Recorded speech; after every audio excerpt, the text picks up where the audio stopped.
Hello folks, you find me sitting here on my throne. The missus is away and it's quite quiet in the house. Oddly quiet.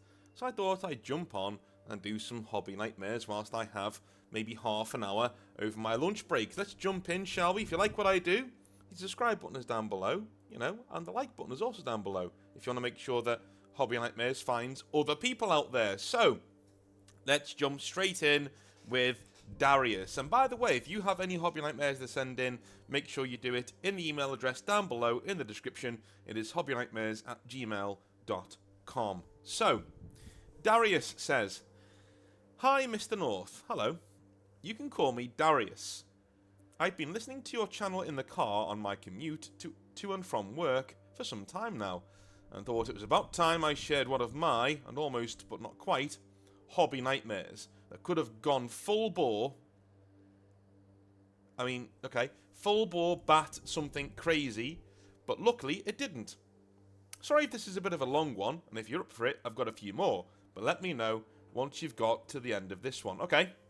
Well, hopefully you either have pulled over or you're not crashing your car now that I'm reading your hobby nightmare. Hopefully it's not some sort of weird inception moment for you. Keep your eyes on the road and make sure that, you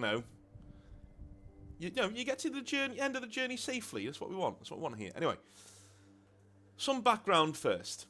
I love it when there's a bit of background. I love it. I live in the south of England. Boo. I've been into fantasy and sci-fi role-playing and wargaming since the mid to late 80s, my teenage years. I'm now in my mid-50s. I played games like Fighting Fantasy, Tunnels and Trolls, and Dungeons and Dragons before getting into the Warhammer stable of games, Fantasy Battles, Fantasy Role-Playing, and Rogue Trader. Okay? Back in those days, I would play with a close group of friends every week, where we'd poorly interpret the rules and inevitably our games would either descend into chaos or stall completely. All my pocket money, and later, when I started work, a good portion of my wages, would be spent on miniatures, books, paints, supplements, and other modelling paraphernalia. Slowly, but surely, we got better and better at gaming, and our sessions became more rewarding. Take note, kids, the more effort you put into something, the more you get out of it. In my early 20s, life kinda took over, and I sidelined the active part of the hobby. Looking back, I regret allowing this to happen, really. Marriage, home ownership, and a failure to prioritise my own time took a toll. My second edition 40k box set sat gathering dust in the loft, my rather large collection of rulebooks and supplements sat in storage, and my collection of miniatures slowly but surely got damaged, lost, or moved on to pastures new. Fast forward to 2008, and I was divorced with a whole load of time and disposable income on my hands. As I was unpacking my stuff, I pulled out my 40k starter box from the early 90s, and was immediately bitten again by the 40k bug. I started painting and modelling again, and after the next 7 or 8 years, amassed 5 2,000 plus point armies for 40k, 3 Warhammer Fantasy armies, and a whole heap of role-playing miniatures, scenery, and general gaming stuff. Isn't it a miracle, by the way? After you get rid of a toxic relationship and a toxic woman out of your life, all of a sudden you're allowed to enjoy things again. Just thought I'd slide that in there. My job between 2016 and 2022 was as general manager of a large leisure establishment. One of the advantages of this was that there were several empty and unused storerooms, one of which was big enough for me to have 3 6x4 tables set up. So I did. There was a small group of gamers who also worked there, and it wasn't long before we had our own little exclusive league going on.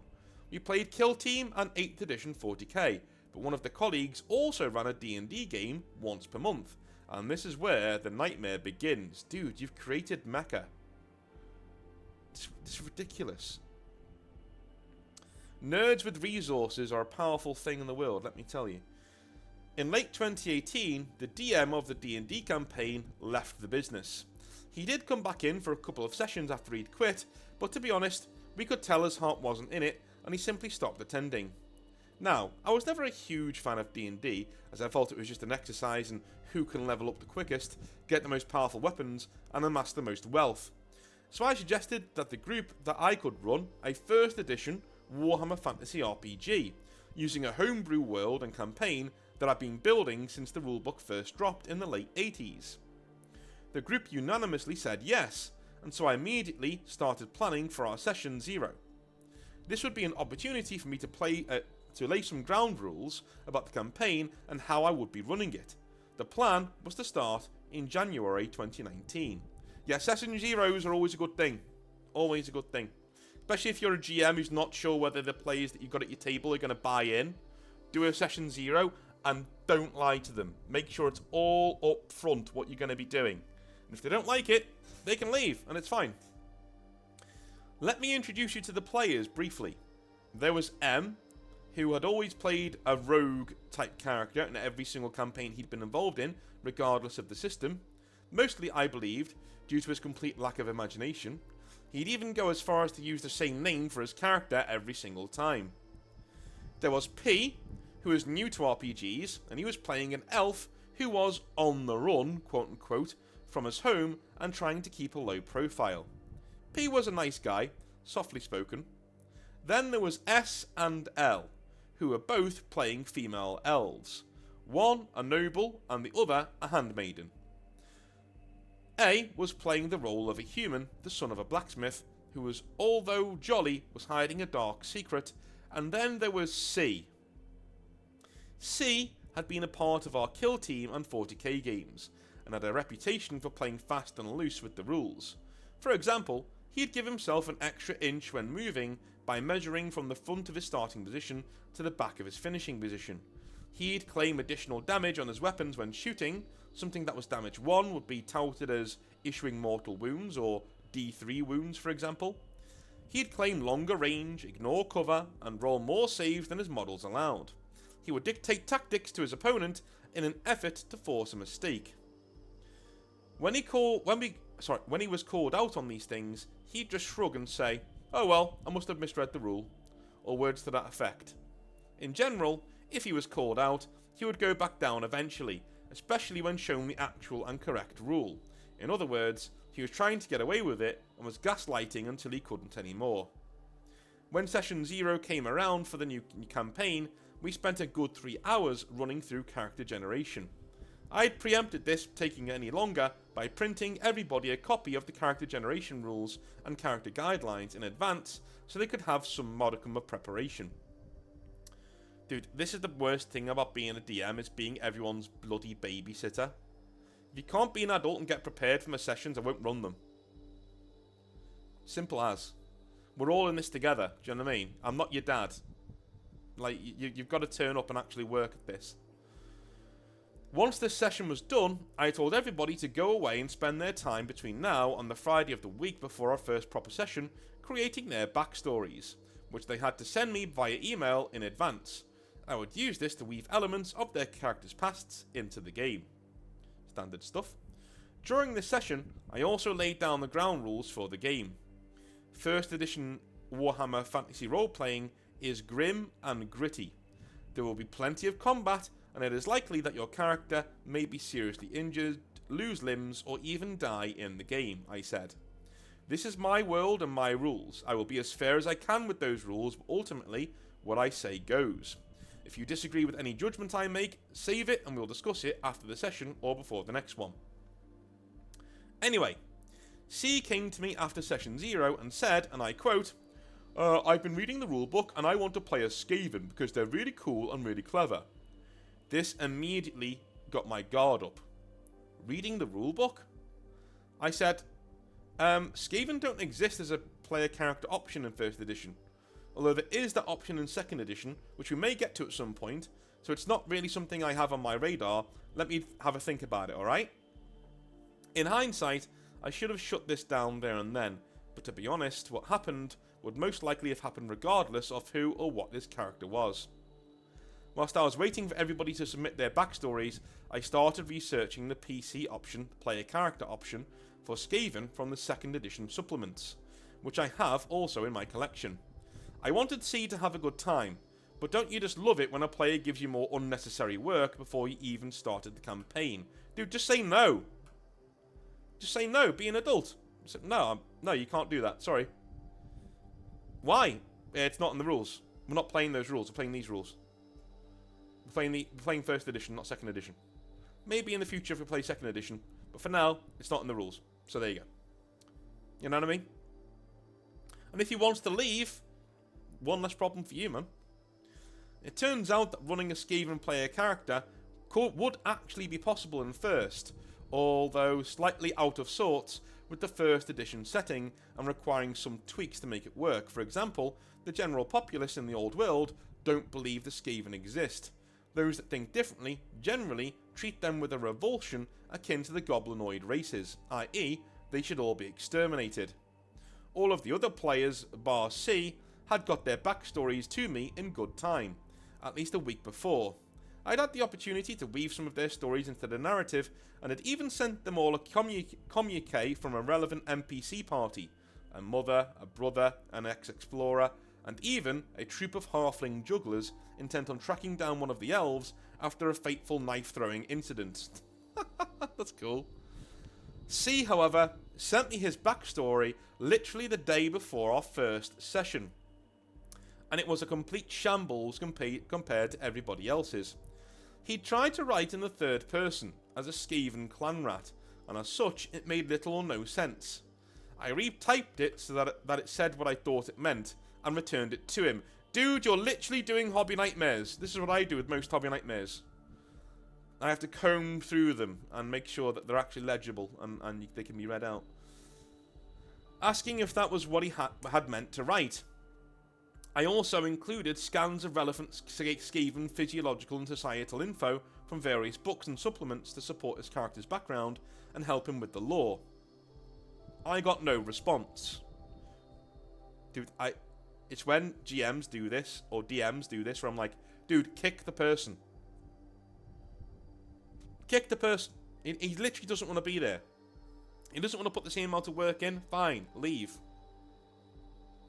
Session 1 came around, and we had a prompt 5 PM start time. Everybody was there, apart from C. Dude, kick him then!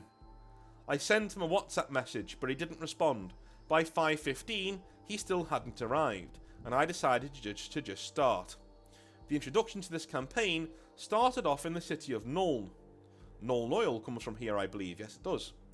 The characters would play through the Olden Hala contract, the introductory scenario in the main rulebook, which would result in them being given a mission to retrieve a valuable artifact from beyond, using a portal key that would take them to my homebrew world. That's cool. That first session went brilliantly. All of the characters were having a blast. Even M, who had his rogue character capture and torture a would-be burglar, cutting off one of the thieves' fingers in the process. By 10 PM, we were pretty exhausted, but exhilarated, and everybody agreed that we couldn't wait for the next session, which was planned for the following month. Cue WhatsApp message from C. How did my character do in tonight's session? I had to do a double take. What do you mean? No reply. I didn't see C at work for a day or two, but when I caught up with him, I asked him what he meant and why he hadn't come to the first session, and what he meant by his message. Oh yeah, something came up. I thought you'd just run my character for me anyway. How did he do? See, it's an interactive tabletop role-playing game, man. If you don't attend, you aren't playing the game. I have enough to do without having to run your character for you as well. Everyone else had a great time, and you missed out on a great session. Can you make it next time? He sniffed. Well, I guess so. Dude, just kick this dickhead. Just. He obviously isn't interested. Let him go away. I don't understand why DMs do this. They respond to pushback by working harder and making more work for themselves. Stop. Cut that person out. Just go, mate, you're too busy or too feckless to be in my game, so go away. Alright? Soon enough, the next session came around, again starting at 5 PM, and this time, everybody was on time. As he'd missed session 1, I'd had to weave C's character into the narrative by introducing him as a guide. Hunched, wrapped head to toe in rags, so that nobody could see his features. Skaven, obviously. And talking quietly with a sibilant hiss. He actually played a really great role for the next few sessions, and I thought, hey, this is going to be great. Around session 5, the party had reached a town in my homebrew setting and were following up on a murder at a local inn. The clues led them to an old, overgrown cemetery, where they found a crypt. They forced a door and crept down the dank, slippery steps. In the dark, the elves and dwarf, and sea, could see the outline of a huge coffin. They saw, and everybody else heard, the lid of the coffin creak open. A thin veil of mist billowed out of the sarcophagus, and a thin, veiny hand with long, jagged fingernails clawed up at the air. "Ooh, a vampire," pipes up C, completely out of character. My character wants to know if there is any sawdust lying around. Sawdust, I ask, as my heart sank a bit, and in the back of my mind, a little voice ranted, "Metagaming, metagaming, metagaming. Shut it down!" Then, there's two things here. Yes, metagaming is going on, right? But also, speaking like this, my character wants to, no, not at my table. Not at my table. My character does this, my character does that. Does he? Well, unless you do it, because you're the character, your character's doing nothing. Speak as if you're the character. I'm going to do this. I'm going to do that. Right? I feel like I should do this, so I'm going to do this. That's fine. My character is basically you playing a war game. No, dude, that's not what you're doing. That is not what you're doing. This is what happens when war gamers, for the most part, start playing games like D&D and tabletop role-playing. They start doing it like they're playing a war game. Well, my character wants to dive to the side and they start metagaming it. No. Not all of them, but I've noticed a lot of them do. You're not playing that kind of game. If you want to play that kind of game, go to somebody else's table. You need to come down on this hard. Say, no, you can't do that. Literally. Your character wouldn't know. If you can convince me that your character knows about what you're talking about, go. You got 10 seconds. Go. If you can't do it. I'm sorry. Right? And also, role play. Stop playing it like you're playing a fucking video game, dude. Well, yes, it's a vampire, and vampires are averse to sawdust. C sat back in his chair with a sardonic but triumphant grin on his face. Little does he know how familiar I am with the rules of this game, which I've been playing and referring to for about 30 years now. How do you know this? I asked. Well, I saw it in the rulebook, he responded. No, you misunderstand. How does your character know this? I asked. I could see his grin slip a little. The little bleeder tried to get the drop on me by reading the rulebook before we'd even come to the table, after the foreshadowing I'd given the players at the end of the previous session. Well, my character would know everything about the world that he lives in, he states with confidence. I said, see, remember when we did session 0 and everybody created their characters? Did your character have any skills that would support him knowing anything about vampires? Like, identified undead or undead lore? Or have you picked up any of those skills through a career change or an advancement as we've gone along? No. But I do think my character, who was subtly referring to being a Skaven, would know this. Well, I'm sorry to say that this isn't how the game works, see. You can't just arbitrarily decide you have complete knowledge of the world around you. This is why we do character generation. Besides which, I had my trump card. When you rolled up your character, you were in the old world. And you aren't in the old world anymore. So, as you say, so who is to say what vampires are averse to in this place that you're in? He seemed to back down at this point, but was very quiet for the rest of the session. Afterwards, he wanted to talk. What was the point of doing this character if I can't do what I want to do? See, I told you that Skaven player characters weren't a thing in 1st edition, and against my better judgment, I allowed it. If it isn't working for you, we can change your character, but I will also still apply the rules for my game as I need to.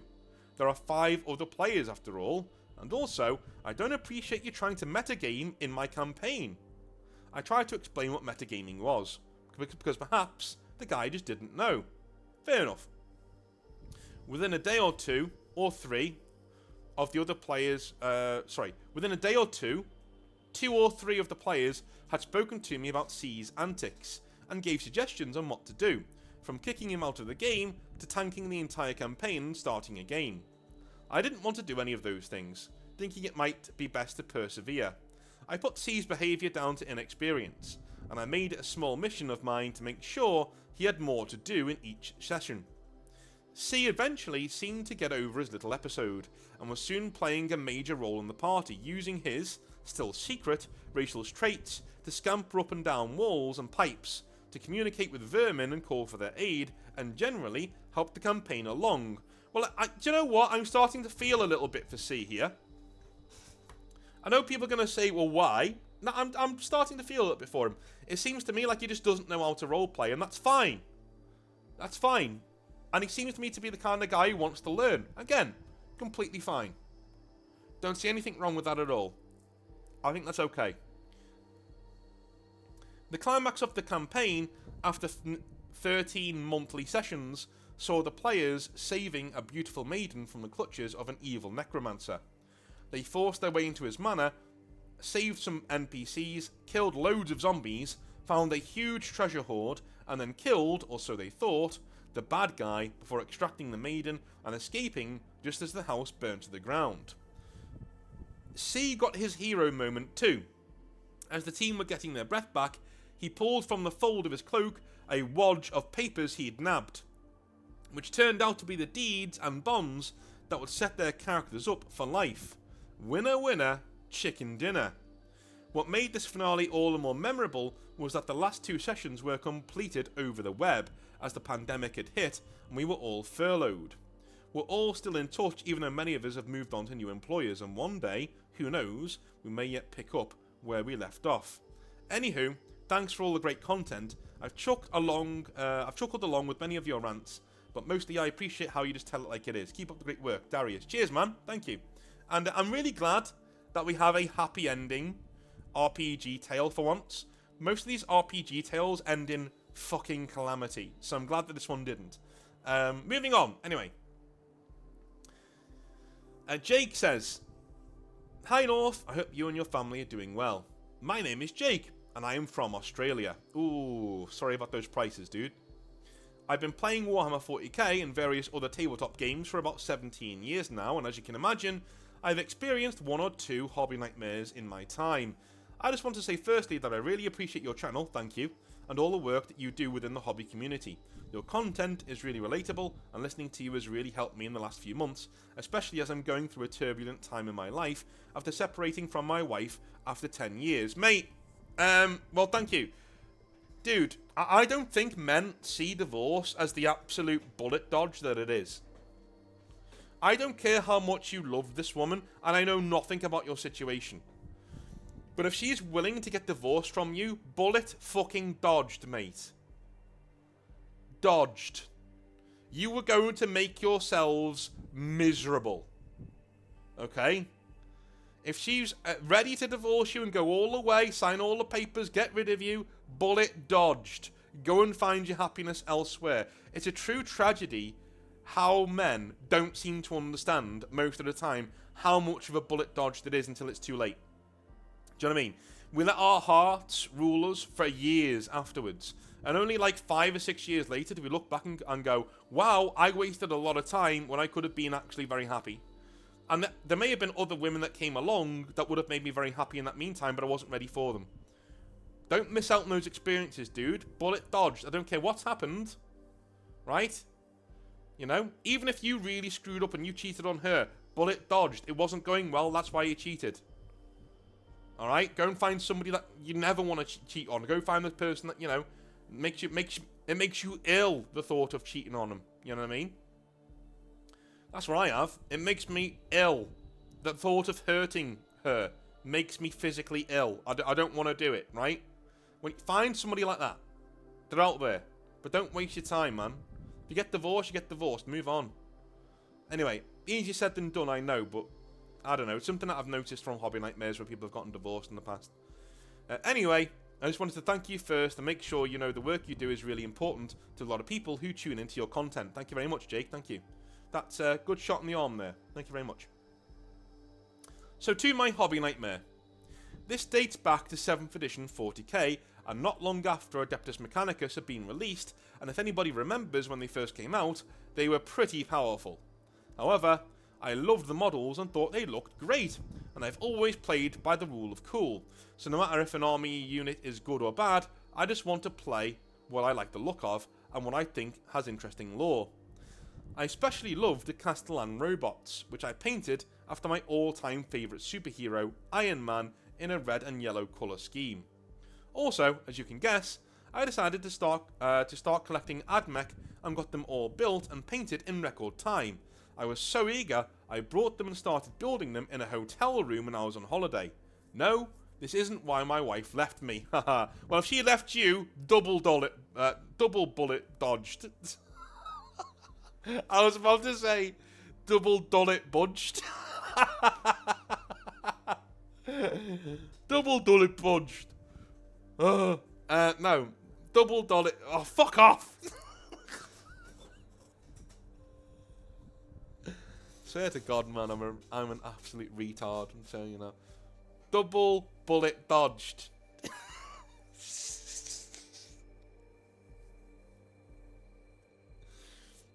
Oh. Double bullet dodged. Yeah, double bullet dodged. She left you. Mate, get on with your life. Don't pine after this woman. If she leaves you, fuck her off, dude. Don't even let her in your brain anymore.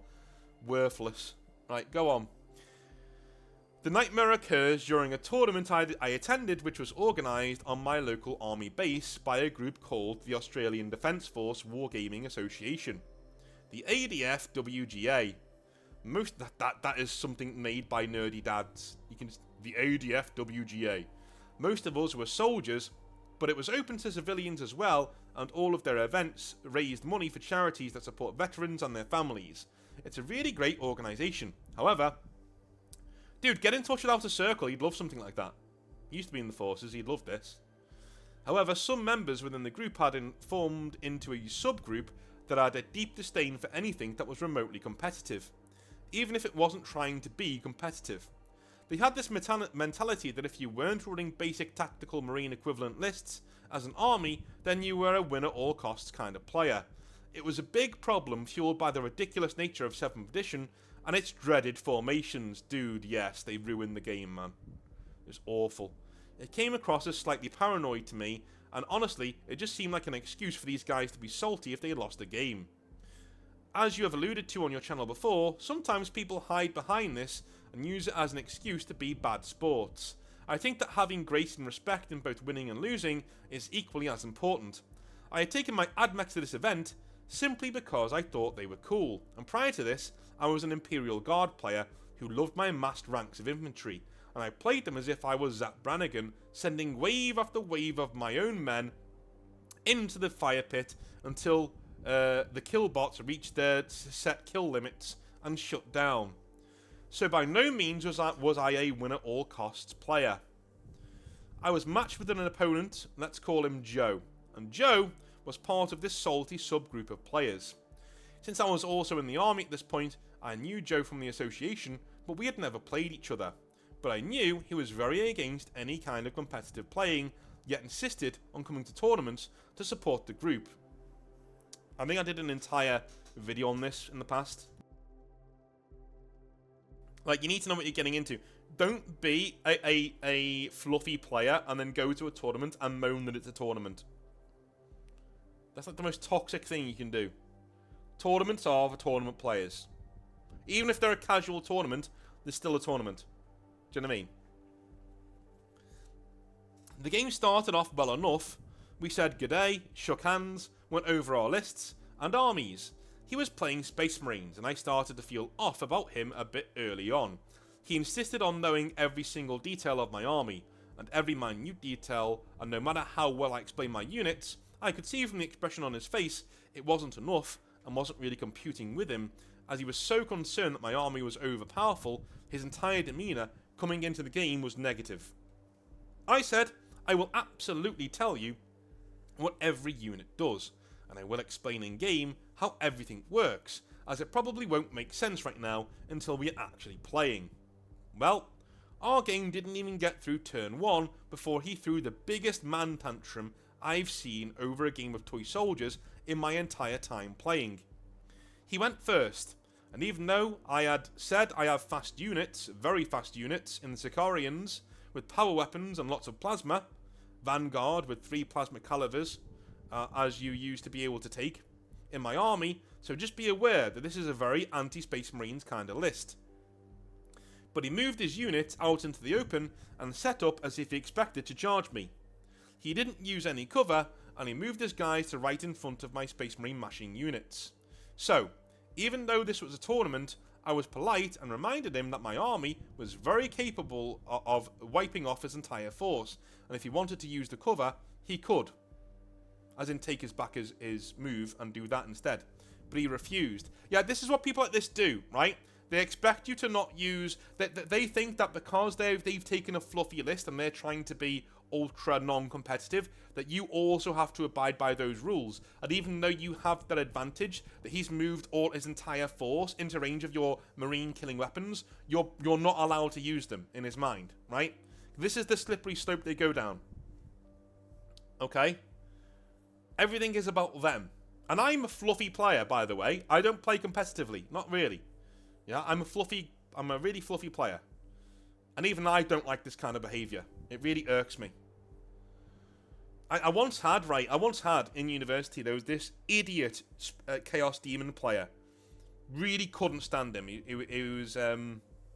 came into the I should describe him because he's in my mind's eye right now. He's from down south. He was an Asian guy from Asian background, but English, you know.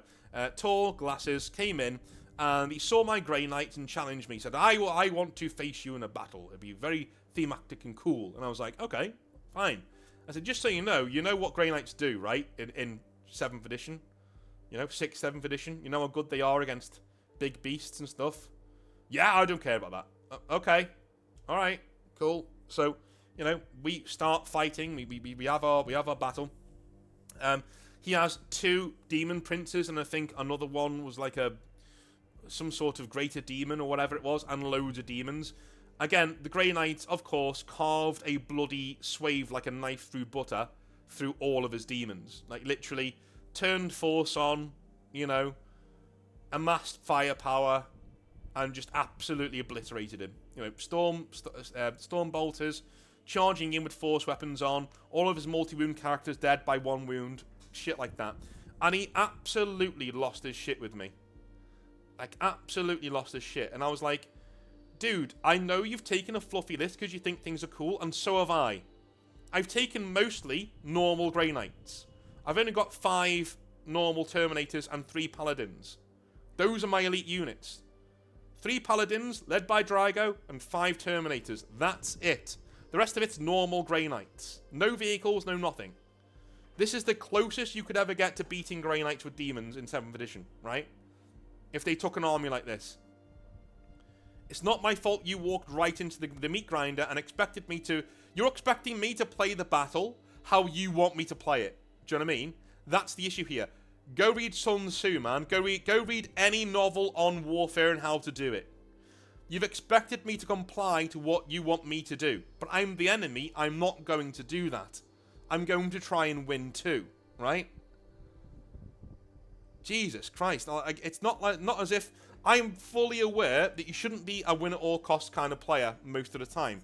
And I get that, right? But the other person's allowed to try and win as well. Do you know what I'm saying? Anyway.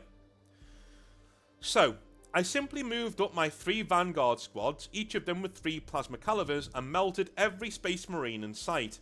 Each squad I deleted, he got saltier and saltier, complaining how BS my army was, and questioning everything I did, and how I have so many plasma weapons in my squads. The final straw came when my Sicarians charged the assault squad, and he was banking on doing a big charge with the next turn, and deleted them in 1 round of combat. He well and truly spat his dummy out then, accusing me of cheating, not explaining my rules properly, and even when he asked and not explaining my rules properly when he asked, which I told him I did.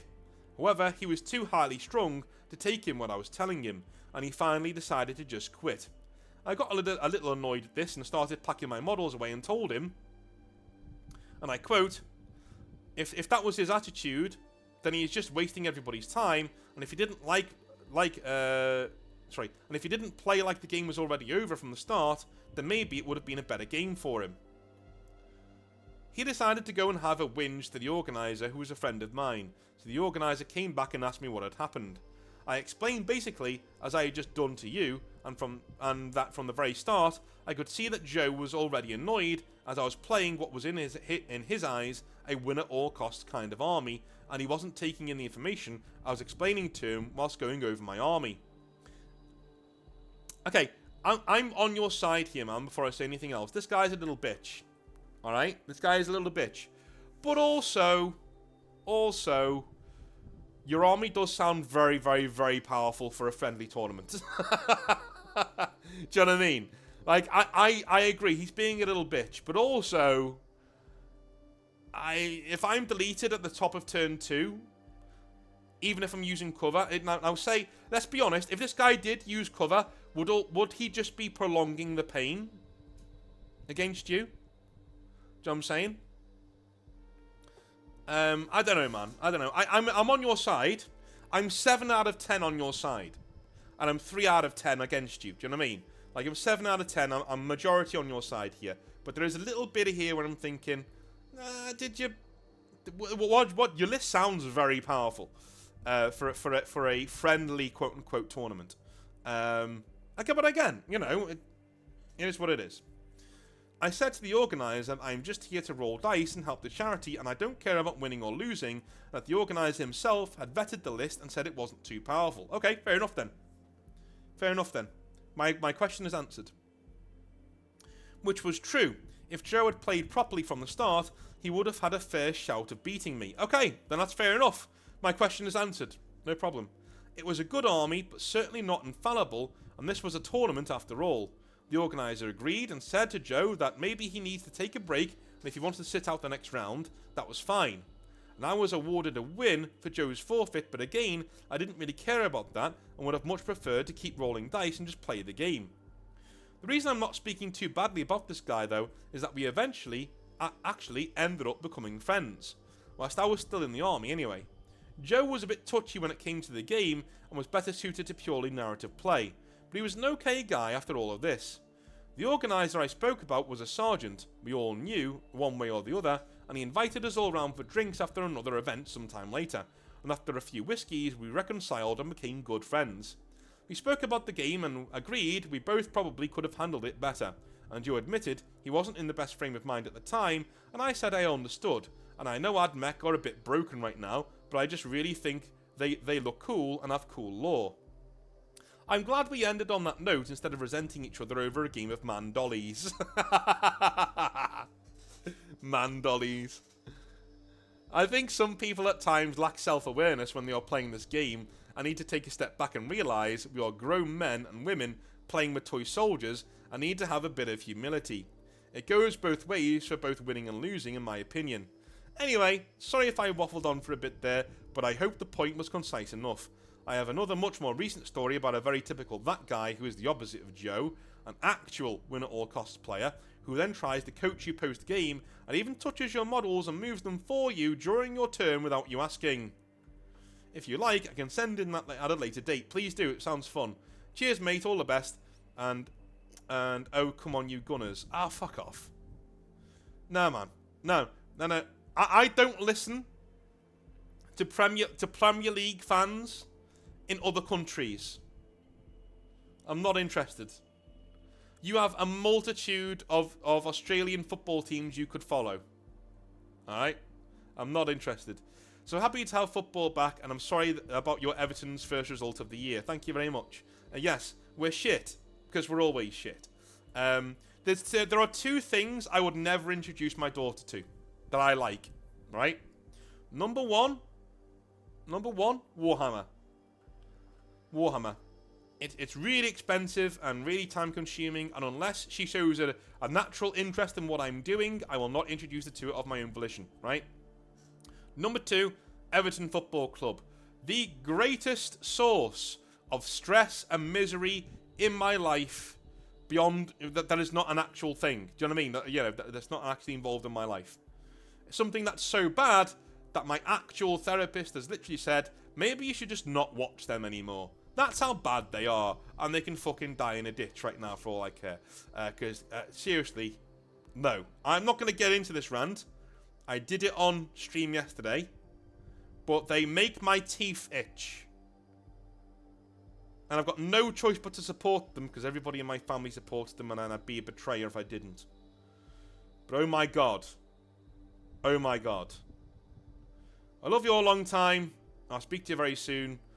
Tomorrow, in fact, for another 40k rant, I think, without a circle. That'd be nice, wouldn't it? See you tomorrow. Have a good one. Bye now.